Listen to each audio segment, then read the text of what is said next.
love story. It's a story that chronicles the coming of age for Marin, who's played wonderfully by Taylor Russell, but it's as much about falling in love, first love.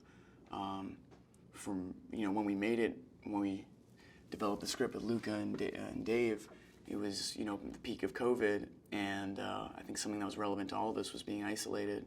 Everyone in the world, that was their experience, and this idea that absent religious focus, if you have that in your life, or a strong community, which a lot of people didn't have during COVID, your reality was the story you told yourself to get by on, how to make sense of what was going on in the world.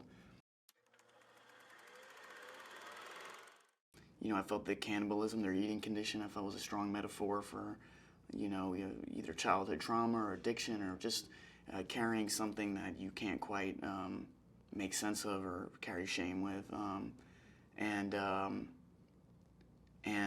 was attracted to this character of Lee because I felt he had created a delicate glass castle of himself in his expression of dyeing his hair or clothes or the way he understood the world or in his belief that he really had figured out how to game the system to survive with this condition. But his biggest vulnerability, like a lot of people's biggest vulnerabilities are when they spend so much time alone, is true love, is real love, is support, is care, kindness.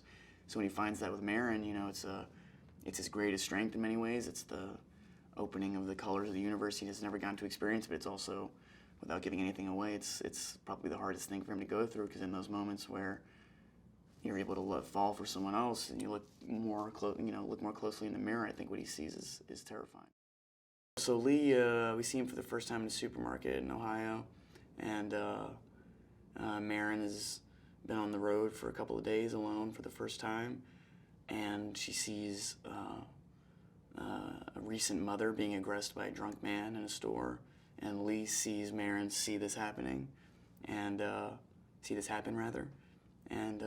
he wants to step in, maybe make a good first impression.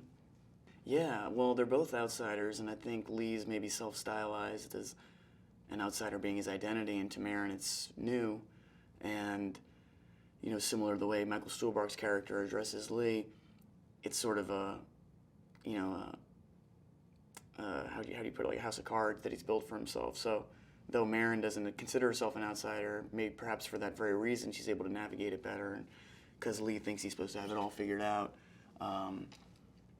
He's, maybe deluded himself in many ways, and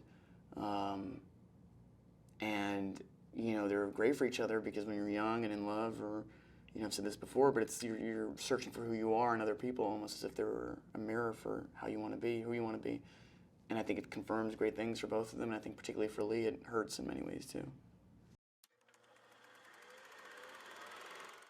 It was a joy working with Taylor. She's an extraordinary actress. She's somebody for a number of years that I had been aware of, and she did a movie called Waves that she was amazing in. And she got a great spirit. She's open for anything, willing to try new things and scenes. And she really, obviously, if you saw the movie, brings the emotional heat it really needs. And was receptive to everything. It was really like a sponge. It was receptive to everything. And it was just a joy working with her. I hope we get a chance to do it again. Yeah, Luca is, no matter how pretentious the word, is a true auteur, and he's directing from the sensibility of his cultural upbringing from his youth. And that is way different than mine, is way different than yours, and he's strong to that perspective. And he's deeply passionate, and yeah, as you said, to have that fraternity with him, and also, yeah, that collaborative relationship, it's probably the greatest gift of where I am right now. The cannibalism for me was a metaphor, as I said before, for some combination of childhood trauma or addiction, or the demons that people carry in life that they can't shake and that they can't forgive themselves for not shaking.